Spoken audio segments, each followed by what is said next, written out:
68 BPSC PT का result आ चुका है। निराशा और आशा, इन दोनों का ही मिला जुला माहौल है। उसी पर डिटेल में हम लोग बात करेंगे कि जिनका नहीं हुआ है फोकस उन्हीं पर होगा। 68 मेंस को लेकर मैं अलग से वीडियो बना दूंगा। जिनका नहीं हुआ है उन्हीं पर आज फोकस रहेंगे।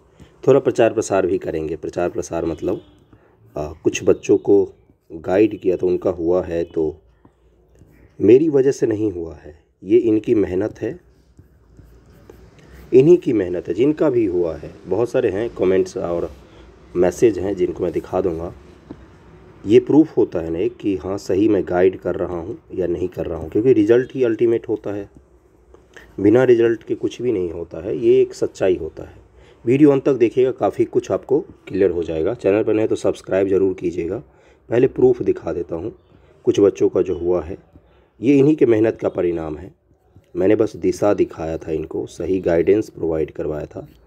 इन्हीं के मेहनत का परिणाम है और इन्हीं को ही क्रेडिट जाना चाहिए, बाकी किसी को भी नहीं जाना चाहिए। जिनका नहीं हुआ है उनका भी खुद पर क्रेडिट लेना चाहिए सबसे पहले, तो कि मेरा नहीं हुआ है तो मैं वजह हूँ पहले, उसके बाद दूसरा कोई भी होता है। तो एक मैसेज है कि पीटी हो गया, बिल्कुल भी उम्मीद नहीं थी। बहुत सारे लोग ऐसे हैं जिनको उम्मीद नहीं थी, क्योंकि कट ऑफ इतना कम जाएगा ये किसी को भी नहीं पता था। मैं खुद सोच रहा था कि 100 के आसपास कट ऑफ जाना चाहिए, इससे प्लस माइनस 5 रह सकता है, लेकिन ये तो 100 प्लस माइनस 10 हो गया, बिल्कुल 91 पे कट ऑफ आ गया। उसके बाद से ये इन्होंने भी क्लियर किया है कि इनको मेरे वीडियो से बहुत ज़्यादा मदद मिला। 2 बार यूपीएससी मेंस दिया है इन्होंने, तो आप कंपटीशन का स्तर समझ सकते हैं। और इनको गाइडेंस चाहिए था कुछ, तो बातचीत किया था हमने।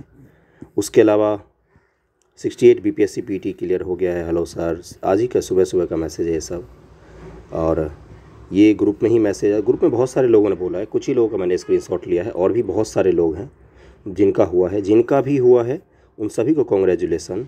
देखिए इन्होंने भी मैसेज किया था कि मेरा हो गया है। और एक मैसेज था जिसमें मैं आपको ये दिखाता हूँ, कमेंट है एक्चुअली में, उसको जाके आप पढ़ सकते हैं। और पोस्ट पर है एक कमेंट जिसमें इन्होंने बोला हुआ है कि इन्होंने 64वीं और 66वीं का मेंस दिया है, लेकिन 67th में इनका नहीं हुआ, 68 में हो गया। ये क्या दिखाता है कि सिविल सर्विसेज है। यहाँ पर कोई भी श्योर नहीं कह सकता है 100% कि मेरा हो जाएगा या मेरा नहीं होगा। बहुत सारे ऐसे बच्चे मैसेज कर रहे हैं, दिखाया मैंने 1-2 एग्जाम्पल भी, जिनको बिल्कुल भी आशा नहीं थी कि उनका होगा, बिल्कुल भी नहीं था, लेकिन कट ऑफ इतना कम गया कि उनका सिलेक्शन हो गया, है ना। तो जिनका भी हुआ है उनको बहुत बहुत कॉन्ग्रेचुलेसन, बहुत बहुत बधाई। जिनका नहीं हुआ है अब उन्हीं की बात हम लोग पूरा का पूरा लेक्चर में करेंगे। सबसे पहले तो निराश अगर आप हो रहे हैं तो निराश वही होते हैं एग्ज़ाम के रिज़ल्ट के बाद जिन्होंने वाकई मेहनत किया हुआ होता है। अगर आपने मेहनत किया है, आपका 10 नंबर, 15 नंबर, 5 नंबर, 2 नंबर, 0.25 वाला एक बच्चा मैसेज किया था। 0.25 नंबर कितना कम से रहा है, 2 नंबर, 7 नंबर, इस तरह से रह गया है। तो यकीन मानिए आपकी मेहनत में कोई कमी नहीं है। कभी कभी परिस्थितियां अलग हो जाती हैं। किसी का 2 क्वेश्चन सही हो गया है, आपका 2 क्वेश्चन गलत हो गया है, बस इसीलिए आप बाहर हैं और वो मेंस देने जा रहे हैं। कोई ख़ास अंतर नहीं होता है, ना आपकी क्वालिटी ख़राब है, ना ही आप ऐसा है कि आप डिजर्व नहीं करते हैं। मेहनत की करते रहिए, छोड़िए मत। इतना करीब आके जब 10 नंबर से नहीं हुआ है, 15 नंबर से नहीं हुआ है, 2 नंबर, 7 नंबर, इस तरीके से नहीं हुआ है, इतना करीब आके छोड़ना नहीं चाहिए। थोड़ा सा मेहनत और कीजिए, जोर लगाइए, सिलेक्शन ज़रूर होता है। कई बार ऐसे होता, अभी मैंने एग्जाम्पल दिखाया ना आपको, क्या हुआ है कि 67वीं में नहीं हुआ, 68वीं में हो गया। 66वीं का मेंस लिखा था, 68वीं में हो गया है, 67वीं में नहीं हुआ था। इनफैक्ट यूपीएससी में भी होता है। यूपीएससी का इस बार का इंटरव्यू दिया है, अगले साल पीटी ही नहीं होता है। तो इस तरह की चीज़ें सिविल सर्विसेज है। ये इतना आसान होता तो हर कान्या सिविल सर्विसेज बन जाता, आईएएस, आईपीएस, एसडीएम, डीवाईएसपी बनने की सोचता, समाज को लीड करने की सोचता, लेकिन इतना आसान नहीं होता है ये। आप लोगों ने बहुत ही अच्छा मेहनत किया है, बहुत ही अच्छा मेहनत किया है। 68वीं बीपीएससी पीटी जिस लेवल का एग्ज़ाम हुआ है, उस तरह के एग्ज़ाम में नहीं होना कोई सरप्राइज़ नहीं होता है, क्योंकि परिस्थितियाँ बहुत अलग थी 68वीं बीपीएससी के साथ। पहला चीज़ तो यही था कि सीट बहुत ही कम है, मात्र 3590 बच्चे को लिया है उन्होंने, बहुत ही कम सीट था। 3590 बच्चों का जब सिलेक्शन होता है तो पहले और भी चीज़ें क्या दिक्कत थी, जो सवाल पूछे गए उसमें डी और ई ऑप्शन, निगेटिव मार्किंग, सवाल का बिल्कुल पैटर्न अलग, जो पहले पूछे जाते जिस ढर्रे पर बिल्कुल ही अलग पूछे गए हैं। तो इसमें उन्हीं बच्चों का हुआ है जिनके अच्छे मार्क्स से सिलेक्शन हुआ है, उन्हीं बच्चों का मैक्सिमम हुआ है जो रेगुलर पढ़ाई कर रहे थे या अलग अलग एग्ज़ाम की तैयारी कर रहे थे, और थोड़ा सा लक फैक्टर भी काम किया है कुछ लोगों का। अटेम्प्ट ज़्यादा करके जो लोग आए थे मैक्सिमम लोगों का सिलेक्शन हुआ है, क्योंकि 1/4 है तो आप मैक्सिमम सवालों के अटेम्प्ट करते हैं। जिन्होंने भी 120 से कम अटेम्प्ट किया है, 120 से कम अटेम्प्ट करने वाले, अगर वो किसी विशेष कैटेगरी से बिलोंग नहीं करते हैं तो उनका सिलेक्शन कम के बराबर में हुआ है, ना के बराबर में हुआ है, क्योंकि ये तरीका था कुछ जिसको आपको सीखना था 68वीं बीपीएससी में, और आपको 69 में उसको यूज करना है। तो ये सब कुछ ऐसी विपरीत परिस्थितियाँ थी जिसके कारण बहुत सारे बच्चों का सिलेक्शन नहीं हुआ है। इसलिए अगर आपका नहीं हुआ है तो होप मत छोड़िए, 69 30 सितंबर को है। आगे की मैं बताऊंगा अभी और क्या सब करना है आपको। कितना दिन अभी आपके पास समय है, आज 28 मार्च है, 27 मार्च है, और सोचिए अभी कितना महीना बचा हुआ है आपके पास। तो इस महीने को अगर आप इसी रिज़ल्ट के अफसोस में बिता देंगे तो वो भी फिर आपका, उसका भी जब रिज़ल्ट आएगा तो भी आपको इसी तरह का फिर से गलत परिस्थितियों का सामना करना पड़ेगा। तो अभी से ही तैयारी कीजिए उसका, होप क्यों छोड़ना इतना कम से जब सिलेक्शन नहीं हुआ है तो। 68 में बहुत सारी खामियां थी गुरु, मेंस में भी इसके ढेर सारी चीज़ें हैं, पता ही नहीं है कि बच्चों को किस तरह का एग्ज़ाम होगा किस तरह का नहीं होगा। तो इसलिए उसको ज़्यादा निराश नहीं होकर बैठ जाना है कि भाई नहीं हुआ तो अब तो हम पढ़ाई ही छोड़ दें। 69th में क्या होगा, जैसा उम्मीद है कि सीटों की संख्या अधिक होगी और ई ऑप्शन हटा दिया जाएगा, आपका समय भी है आपके पास, तैयारी का तरीका भी पता है, पैटर्न भी पता चल गया है, मेंस का भी पैटर्न लगभग पता है आपको, पीटी का भी पूरा पैटर्न पता है आपको, कहाँ से पूछेगा सब कुछ पता है आपको। अब बस एक ही चीज़ की रिक्वायरमेंट ही है, वो है रेगुलर। अगर आप फिर से एग्ज़ाम से 1-1.5 महीने 2 महीने पहले पढ़ना शुरू करेंगे और एग्ज़ाम जाके देंगे पीटी में, तो होने का चांस ऑलरेडी कम हो जाता, नहीं होगा। अभी से ही रेगुलर पढ़ते रहिए। जिनका भी हुआ है उन सबको मैं मैक्सिमम, जिन बच्चों ने मुझे मैसेज किया सबको मैं जानता हूँ, उनमें से मैक्सिमम ने बताया कि रेगुलर बहुत दिनों से पढ़ रहे हैं।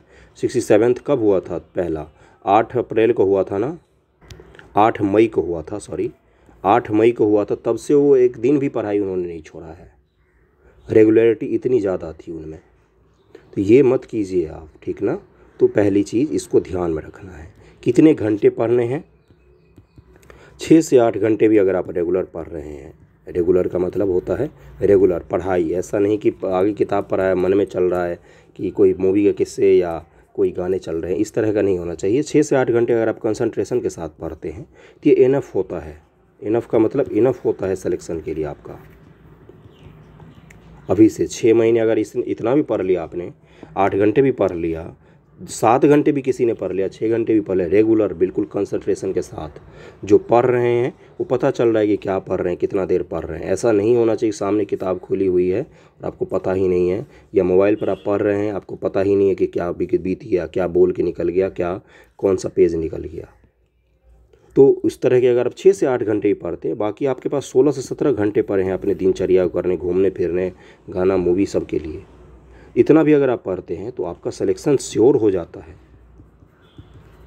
उसके बाद कुछ चीज़ें ज़रूर बचती है प्रैक्टिस वगैरह, लेकिन मैक्सिमम चीज़ें श्योर हो जाती है आपकी, है ना। तो एकमात्र चीज़ है जिस पर सिलेक्शन आपका डिपेंड करेगा 69 में, वो है रेगुलर कितना ज़्यादा आप रहते हैं, अपने पढ़ाई को लेकर कितना ज़्यादा ईमानदार रहते हैं। बाकी गाइडेंस रिलेटेड वीडियो तो 100 बना चुका हूँ मैं।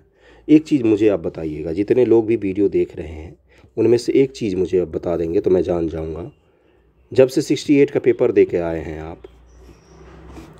आपको जब से पता चला कि मेरे कम नंबर आए हैं इसमें या निगेटिव मार्किंग हो गया है, 68 के पेपर को कितनी बार खोल के आपने खुद से देखा है कि इसमें कौन कौन से सवाल मेरे गलत हुए हैं? एक बार भी देखा होगा, मुश्किल से बहुत कम लोग होंगे जिन्होंने एक बार भी खोला होगा। जबकि 68 के पेपर को इतने अच्छे से आपको एनालिसिस करना चाहिए था खुद से। मैं क्यों करूँ भाई, कोई और क्यों करे आपके एनालिसिस पेपर का? कोई और करेगा तो अपने तरीके से करेगा ना, उसको कोई और क्वेश्चन आसान लगेगा, कोई और टफ लगेगा। आपने किसी और आसान सवाल में भी हो सकता है गलती की हो किसी कारण से, किसी कठिन सवाल में आपने गलती की हो किसी कारण से, तो ये तो आपको ही देखना पड़ेगा ना, ये तो कोई और नहीं देखेगा। कौन देखेगा बैठ कर ये पेपर? कितनी बार आपने पेपर को देखा है? तो यही वो खामी है जो फिर आप कहाँ पर ले जाएंगे, इस खामी को उठाकर फिर 69th में ले जाएंगे, क्योंकि 68 के पेपर में जो आपने गलतियाँ की उसमें आपने सुधार किया ही नहीं। हो सकता है आपको फैक्ट आता हो लेकिन आपने हड़बड़ी में वहाँ पर गलती की हो सकता है एग्जामिनेशन हॉल में आप घबरा जाते हो, ये आपकी समस्या है, आपने इस समस्या पर काम ही नहीं किया। हो सकता है आपने पूछा था गलत इनमें से कौन से हैं, सही इनमें से कौन सा है, और आपने ऑप्शन सही सोचा हो लेकिन मार दिया हो कोई और ऑप्शन। सोचा हो ऑप्शन की बी गलत होना चाहिए और मार दिया हो डी ऑप्शन। क्यों गलत हुए हैं आपके जो भी सवाल गलत हुए हैं? अगर आपके पास 40 सही गलत हुए हैं, 50 गलत हुए हैं, 10 गलत हुए हैं, 20 गलत हुए हैं, क्यों गलत हुए हैं? ये तो आपको ही पता करना पड़ेगा ना। पेपर देखिए उठाकर, सवाल कहाँ से आए ये पता है आपको, कहाँ से पूछा गया ये मैंने डिटेल बता दिया था कि कहाँ से क्या पढ़ना है, कैसे पढ़ना है, सब कुछ बताया हुआ है। लेकिन एनालिसिस तो आपको ही करना पड़ेगा। सब कोई दोषी हो सकते हैं, मैं दोषी हो सकता हूँ आपके सिलेक्शन के लिए, ठीक है, मुझे जिम्मेदारी दे दीजिए, मैं ले लूँगा। लेकिन क्या हकीकत इससे बदल जाएगा? क्या आपको नहीं सोचना चाहिए कि आपने कहाँ पर गलती की? शिक्षक गलत होता है, एजुकेटर गलत हो सकता है, कोचिंग वाले गलत हो सकते हैं, लेकिन 67th में जब हाई कट ऑफ गया तब भी आपने बोला था कि धांधली हुई है इसलिए मेरा नहीं हुआ। 68 में नेगेटिव मार्किंग है इसलिए मेरा नहीं हुआ। 69 में इसी तरह से कोई और आपके पास हो सकता है विकल्प की जिसके कारण से नहीं हो। तो ये कब तक विकल्प की तलाश करते रहेंगे कि कोई एक विकल्प मिल जाए जिस पर मैं ये बोल दूं कि इस कारण से मेरा नहीं हुआ? एक बार ना एक बार तो आपको रियलाइज़ होगा ही ना, खुद के अंदर ही अंतरात्मा तो बोलेगी ही ना कि हाँ मैंने यहाँ पर चूक किया, मैंने शायद रिवीजन सही से नहीं किया था, या मैं इस पैटर्न को नहीं समझ पाया या समझ पाई। पैटर्न को नहीं समझ पाया नहीं, इस वक्त कोई बड़ी बात नहीं, नेक्स्ट की तैयारी कीजिए, अब आपको पता चल गया पैटर्न, है ना। या क्वेश्चंस में आपने गलती की जो नहीं सोच के गए थे, डी और ई ऑप्शन में कंफ्यूज हो गए, कोई बात नहीं, ये होता है, ये तो सामान्य सी समस्या थी इस बार के CET BPSC में। अगले पर तैयारी कीजिए, फिर निराश क्यों होना? जब आपको पता है कि आपका सिलेक्शन इस वजह से नहीं हुआ है तो उस सिलेक्शन के उस समस्या को सुधार कीजिए और अगले की तैयारी कीजिए। सिविल सर्विसेज है, या तो छोड़ दीजिए, नहीं हो रहा, नहीं हो पा रहा, आपको बिल्कुल ही लग रहा है कि नहीं मैं कर ही नहीं सकता हूँ, तो या तो छोड़ दीजिए या तो पूरी जम के जी जान लगा के कीजिए। इन दोनों के बीच में मत रहिएगा। ऐसा नहीं कि चलो भाई एग्ज़ाम आएगा तो 10 दिन पहले पढ़ लेंगे, तब तक कुछ और कर लेते हैं जीवन में, इस तरह का तैयारी नहीं होता है। No part time civil services में नहीं होता है। जो लोग जॉब के साथ तैयारी करते हैं वो भी रेगुलर 8 घंटे 6 घंटे कम से कम पढ़ते हैं, तो ये तो रेगुलर हो गया ना इनका, ये पार्ट टाइम तो नहीं हुआ। वो जॉब भले ही दिन भर में कर रहे हैं लेकिन 6 घंटा समय तो निकाल रहे हैं पढ़ने के लिए, तो पढ़ना तो पड़ेगा ही आपको। NCERT की बात आई, बहुत सारे बच्चे पढ़ रहे हैं NCERT, बिल्कुल पढ़िए। क्या इसी से सवाल इसी सिलेक्शन हो जाता है? बिल्कुल भी नहीं। क्या मैं आपके सिलेक्शन गारंटी ले सकता हूँ? बिल्कुल नहीं। किससे होता है सिलेक्शन? आपकी तैयारी किस लेवल की है। NCERT के बाद आपने रेफरेंस बुक पढ़ा कि नहीं पढ़ा, रिवीजन किया कि नहीं किया है आपने, प्रैक्टिस किया है कि नहीं किया है आपने, आपकी मन स्थिति कैसी है। मन स्थिति का मतलब बहुत सारे बच्चों ऐसे मैंने देखा है सेंटर पर जाकर मुंह लाल हो जाता है उनका, डर के मारे हाथ कांप रहा होता है, OMR सीट भरने में दिक्कत कर देते, रोल नंबर भरते समय हाथ कांपता है, इतना डरे हुए होते हैं। तो ये इस पर आपको काम करना पड़ेगा। अपनी खामियों को पहचानिए, नोट कर लीजिए एक पेज पर कि हाँ मैंने ये गलती की।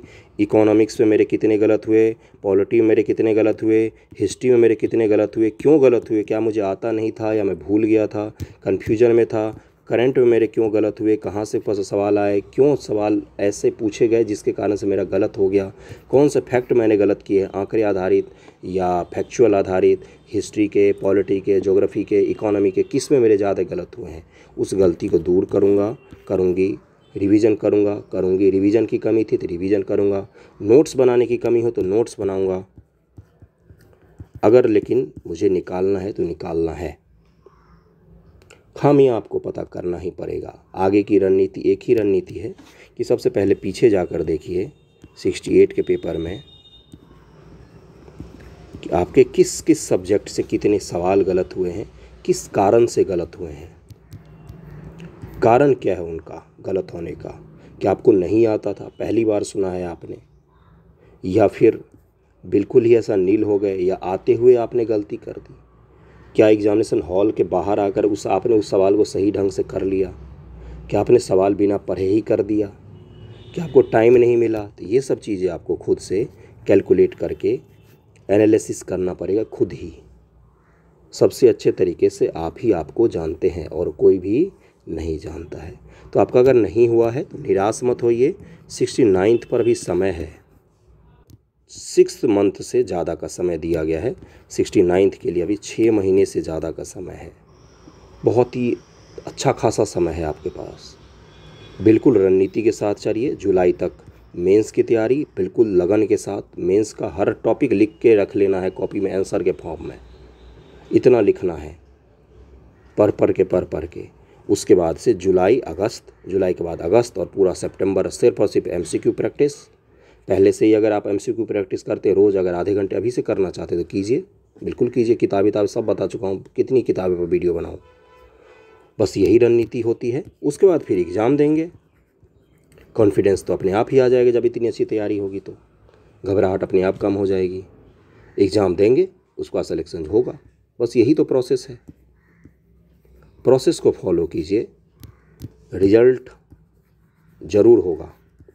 Okay, all the best. जिनका नहीं हुआ है, अगर मुझसे कोई भी मदद चाहिए या जिनका हो गया है, उनके लिए भी लाऊंगा जल्दी वीडियो। जल्दी हम लोग फिर से पढ़ाई भी शुरू कर लेंगे।